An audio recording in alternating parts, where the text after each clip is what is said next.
रेडू की मौज मस्ती में आपके आने के लिए धन्यवाद। मैं क्या सुना रही हूँ, आज तीसरा पार्ट सुना रही हूँ। ठीक है, अच्छा लगे तो लाइक करना, सब्सक्राइब करना, कमेंट करना।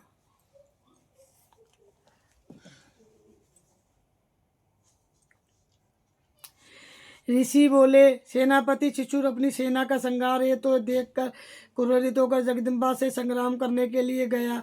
वह असुर समर में भगवती के ऊपर इस प्रकार बाणों की वर्षा करने लगा मानो सुमेरु पर्वत पर मेघ जल बरसता हो। तत्पश्चात देवी ने उसके बाणों को खेल खेल में अपने बाणों से काट दिया और रथ के घोड़े और सारथी को भी मार गिराया। तत्काली उसके धनुष और ऊंची ध्वजा को काट दिया गया। मनुष्य के कटते ही उसके शरीर में बाण से घाव कर दिया। मनुष्य रथ घोड़ा सारथी नष्ट हो जाने पर वह ढाल तलवार लेकर भगवती प्रहार करने को दौड़ा। उसने तीक्ष धार वाली तलवार से सिंह के मस्तक पर प्रहार करके बड़े वेग से भगवती की बाईं भुजा में प्रहार किया। हे राजन, वह तलवार भगवती की भुजा पर पड़ते ही टूट गई। तदंतर उसने बड़े क्रोध से लाल होकर नृत्य करके त्रिशूल उठा लिया तथा भद्रकाली देवी की तरफ से उसने उसको फेंका। वह त्रिशूल व्योम मार्ग के गिरते ही सूर्य के सदृश प्रकाशमान दिखाई पड़ा। इस प्रकार त्रिशूल को अपनी ओर आते देखकर देवी ने अपना त्रिशूल छोड़ा और महादैत्य को भी मार गिराया। जब त्रिशूल अछूर मारा गया था, देवताओं का शत्रु चामर हाथी पर बैठकर भगवती से लड़ने के लिए उद्यत हुआ तो उसने भी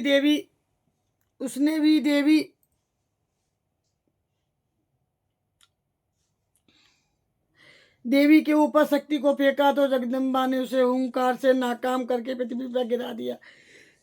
शक्ति के टूटते ही उस राक्षस ने क्रोधित हो अपना त्रिशूल मारा। भगवती ने उसको भी बाणों से मार गिराया।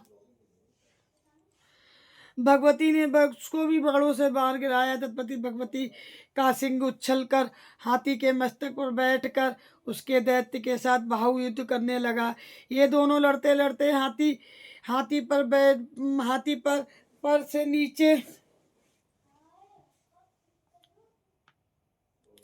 नीचे धरती पर गिर पड़े। अत्यंत क्रोधित होकर परस्पर लड़ने लगे। सिंह के बड़े वेग से आकाश की तरफ उछलकर चामर के सिर पर प्रहार कर उसका सिर शरीर से अलग कर दिया और देवी ने उदगर्ग को शिला बक्षादि से मार दिया और दांत और मुक्तों की मार से कराल को मार दिया। तत्पश्चात भगवती ने क्रोधित होकर उद्धत दैत्य को गदा से मार दिया। भिंडीपाल ने बाष्कल और गंधक को ताम्र को बाणों से मार गिराया। तीनों नेत्रों वाली भगवती ने गंगास्त्र, उग्रवीण और महाहनु को मार गिराया। बिडाल का सिर तलवार से काट दिया। दुधर और दुर्मुख के बाणों की हमलोक पहुंचा दिया। इस प्रकार अपनी सेना को हारते हुए देखकर महिषासुर भय से पर रूप बनाकर देवी के गढ़ों को भय दिखाने लगा। किसी को थुन से प्रहार करके, किसी को खरों से, किसी को पूंछ की फटकार से, कुछ को सींगों की टटकार से चोट मारने लगा। किसी को तेज दौड़कर, किसी को गर्जना करके, किसी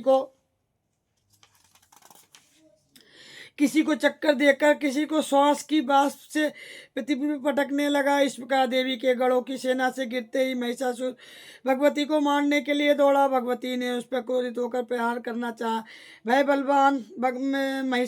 बलवान महिषासुर भी क्रोध करता हुआ धरती पर वितीर्ण करने लगा। ऊंचे ऊंचे पहाड़ों पर सींगों को उखाड़ कर फेंकता हुआ गर्जना करने लगा। उसकी तेज दौड़ से धरती हिलने लगी। पूंछ की फटकार से सागर का जल चारों ओर छलकने लगा। सींगों की चोट से मेघों का खंड खंड हो गए और श्वास की वाष्प से उड़े हुए सैकड़ों पर्वत आकाश से नीचे गिरने लगे। इस प्रकार क्रोध से युक्त महिषासुर को आता हुआ देखकर चंडिका देवी ने महिषासुर को दैत्य को मारने के लिए क्रोध किया और भगवती ने पास को फेंका। भगवती ने पास को फेंका, वह असुर उस पास में बंध गया। पास में बंधते ही उसने अपने भैंसे का रूप त्याग दिया और शेर का रूप धारण कर लिया। जैसे ही भगवती उसका सिर काटना चाहती थी, वैसे ही वह असुर तलवार के लिए मनुष्य का रूप में आ जाता था। तब वह भगवती ने बाड़ी और वर्षा करके ढाल तलवार सहित उसके मनुष्य रूप को काट दिया।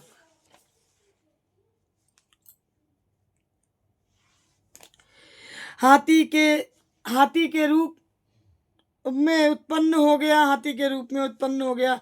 भगवती ने सिंह को अपनी सूंड में खींच कर गर्जना करने लगा। वह भगवती ने खड़ंग लेकर उसके सूंड को काट दिया। तदंतर वह महिषासुर फिर से वैसे का रूप धारण करके त्रिलोक में सभी चराचर मात्र से पहले की तरह कष्ट देने लगा। तब तो चंडिका देवी और क्रोधित होकर सुरापान करने लगी, लाल लाल नेत्र करके हंसने लगी। बलवीर को अहंकार के कारण महिषासुर भयंकर गर्जना करते हुए अपनी सींगों की चंडिका देवी को और पहाड़ों को फेंकने लगा। फिर भगवती ने अपने बाणों से उन पर्वतों को चूर्ण करती हुई लड़खड़ाती वचनों से बोली। देवी ने कहा, ओ मूढ़, मैं जब तक सुरापान करती हूँ तब तक तू क्षण मात्र ही गर्ज ले। मैं तुझे अभी अभी यही मारूंगी। ये महादेवता गर्जना करेंगे। ऋषि बोले, देवी इतना कहकर महासुर पर चढ़ बैठी और अपने पांव से दबाकर उस त्रिशूल से मारने लगी। तब वह असुर भी देवी के पैरों से दबा हुआ अपने मुंह की तरफ आधा बाहर की तरफ निकलने पाया कि भगवती ने अपने बल से पराक्रम से उसे रोक लिया। आधा निकला हुआ महादैत्य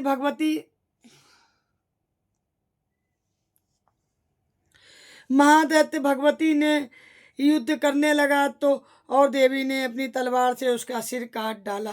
तदंतर हाहाकार करती हुई दैत्यों ने सेना भाग खड़ी हुई, जिसे देखकर देवतागण भगवती देवी प्रार्थना करने लगे। गंधर्व राज गुनगुनाने लगे और अप्सराएं नृत्य करने लगी। इस तरीके से तीसरा अध्याय समाप्त हो गया।